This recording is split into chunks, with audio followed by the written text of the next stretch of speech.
Point है आवेशित चालक की स्थितिज ऊर्जा हमको ज्ञात करनी है। तो आज चलिए जानते हैं, सबसे पहले जान लेते हैं आवेशित चालक की स्थितिज ऊर्जा क्या होती है। देखिए, किसी भी चालक को आवेशित करने में जो काम करना पड़ता है वही कम ऊर्जा के रूप में जमा हो जाता है और वही ऊर्जा आवेशित चालक की स्थितिज ऊर्जा कहलाती है। यानी एक सिंपल वर्ड में बोले तो काम ही ऊर्जा है, कार्य ही क्या है, ऊर्जा है। तो किसी वस्तु को जो आवेशित करने में जो काम करना पड़ता है वही काम क्या है, ऊर्जा है, वही काम जो है स्थितिज ऊर्जा हो जाती है। यानी अगर हम W यानी कार्य क्या है, तो कार्य है W, यानी W निकाल लें तो ऊर्जा में मिल जाएगा ऊर्जा। आवेशित चालक की स्थितिज ऊर्जा को किससे सूचित करते हैं, U से, यानी W बराबर U। यानी हम W निकाल लें तो U खुद ब खुद निकल जाएगा क्योंकि W ही U है। तो आपको जो देखिए, हमने एक संधारित्र लिया है जिसको कि आवेश दिया गया प्लस Q आवेश दिया गया, जिसे जो Q आवेश दिया गया है। तो अब जो हमें ज्ञात करना है कि आवेशित चालक की स्थितिज ऊर्जा का व्यंजक क्या होगा।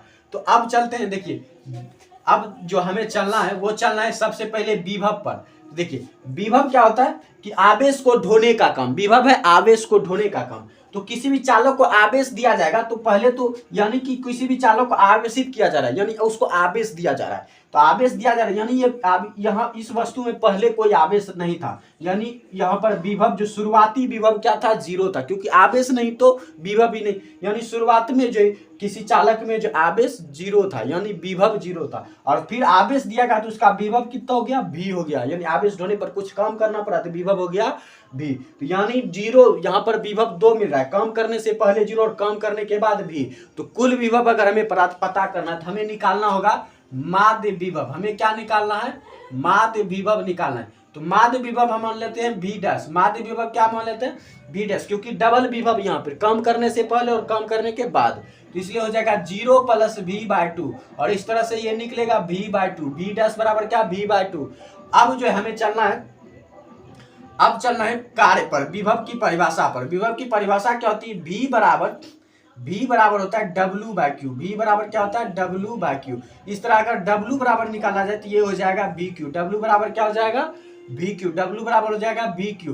तो हमने विभव क्या निकाला है, V', इसलिए यहाँ पर V' लेंगे, यहाँ भी V' लेंगे, क्योंकि कुल जो है ये V' क्या है, माध्य विभव यानी कुल विभव, आवेश को जो है देने से पहले और देने के बाद जो मिलाकर जो हमने औसत विभव निकाला, ये हो गया W बराबर V'Q। अब देखिए V' का मान हमने क्या निकाला है, V/2। तो W बराबर क्या हो जाएगा, V/2 TQ। अब देखिए धारिता की परिभाषा से, धारिता की परिभाषा से क्या हो जाता है, C बराबर होता है Q/V। C बराबर Q/V, इसलिए Q बराबर क्या हो जाएगा, CV। Q बराबर हो जाएगा CV। यहाँ पर Q का मान रख देंगे हम CV। Q का मान हम क्या रख देंगे, CV मान रख देंगे। कैसे हो गया, तो चूंकि C बराबर क्या होता है, Q/V होता है। तो इस तरह से जो है हमने यहाँ निकाला। देखिए W बराबर क्या होता है, V/2। अब हाफ को हम अलग कर लेते हैं, V गुना V। देखिए V डबल V है तो V गुना V क्या हो जाएगा, V²। तो ये हो जाएगा ½ CV²। W बराबर ½ CV²। तो हमने काम निकाल लिया, हमने क्या निकाल लिया, काम। तो कार्य हमने निकाला, और यही कार्य क्या होता है, ऊर्जा के रूप में जमा हो जाता है, यानी स्थिति ऊर्जा के रूप में जमा होता है। यानी W बराबर U, यही कार्य क्या होता है, ऊर्जा के रूप में जमा हो जाता है, यानी यही क्या हो जाएगा, ऊर्जा हो जाएगा। यानी W बराबर क्या, चूंकि W बराबर U, चूंकि W बराबर U क्यों है, क्योंकि कार्य ही ऊर्जा के रूप में जमा हो जाता है, इसलिए U बराबर क्या हो जाएगा, ½ CV²। ½ CV²। और यही जो है आवेशित चालक की स्थितिज ऊर्जा का व्यंजक है, U बराबर ½ CV²।